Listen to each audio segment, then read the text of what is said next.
सालों पहले पीतल नगर में किशन नाम का एक किसान रहता था। वह गांव के एक जमींदार के खेत पर काम करके किसी तरह अपना घर चला रहा था। पहले किशन के भी खेत थे, लेकिन उसके पिता के बीमार होने के कारण उसे अपने सारे खेत बेचने पड़े। मजदूरी में मिलने वाले पैसों से पिता का इलाज कराना और घर का खर्च चलाना मुश्किल हो रहा था। वो हर दिन सोचता कि कैसे घर की स्थिति को बेहतर किया जाए। आज भी इसी सोच के साथ किशन सुबह सुबह जमींदार के खेत पर काम करने के लिए निकला। खुदाई करते समय उसकी कुदाल किसी धातु से टकराई और तेज आवाज हुई। किशन के मन में हुआ कि आखिर ऐसा क्या है यहाँ। उसने तुरंत उस हिस्से को खोदा तो वहाँ से एक बड़ा सा पतीला निकला।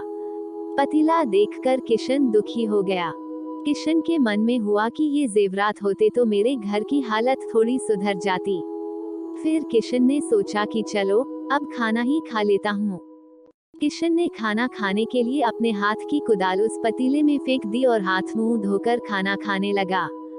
खाना खत्म करने के बाद किशन अपनी कुदाल उठाने के लिए उस पतीले के पास पहुंचा। वहां पहुंचते ही किशन हैरान हो गया। उस पतीले के अंदर एक नहीं बल्कि बहुत सारे कुदाल थे। उसे कुछ समझ नहीं आया। तभी उसने अपने पास रखी एक टोकरी को भी उस पतीले में फेंक दिया। वो एक टोकरी भी पतीले के अंदर जाते ही बहुत सारी हो गईं। ये सब देखकर किशन खुश हो गया और उस जादुई पतीले को अपने साथ घर लेकर चला आया। वो हर दिन उस बर्तन में अपने कुछ औजार डालता और जब वो ज्यादा हो जाते तब उन्हें बाजार जाकर बेच आता। ऐसा करते करते किशन के घर की हालत सुधरने लगी। उसने इस तरह से बहुत पैसा कमाया और अपने पिता का इलाज भी करवा लिया। एक दिन किशन ने कुछ गहने खरीदे और उन्हें भी पतीले में डाल दिया। वो गहने भी बहुत सारे बन गए।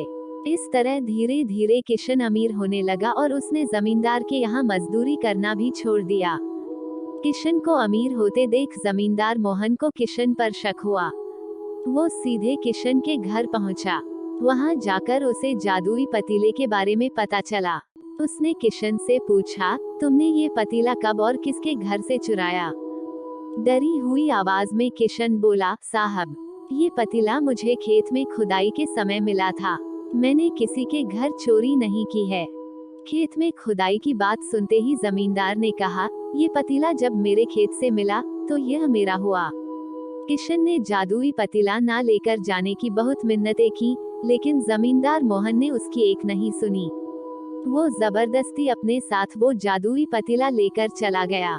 जमींदार ने भी किशन की ही तरह उसमें सामान डालकर उन्हें बढ़ाना शुरू किया। एक दिन जमींदार ने अपने घर में मौजूद सारे गहने एक एक करके उस पतीले में डाल दिए और रातों रात बहुत अमीर हो गया। एकदम से जमींदार के अमीर होने की खबर पीतल नगर के राजा तक पहुंच गई। पता लगाने पर राजा को भी जादुई पतीले की जानकारी मिली।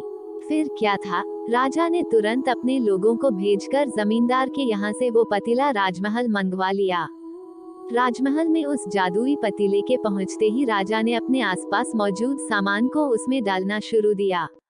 सामान को बढ़ता देखकर राजा दंग रह गया। होते होते आखिर में राजा खुद उस पतीले के अंदर चला गया। देखते ही देखते उस पतीले से बहुत सारे राजा निकल आए। पतीले से निकला हर राजा बोलता, मैं पीतल नगर का असली राजा हूँ, तुम्हें तो इस जादुई पतीले ने बनाया है।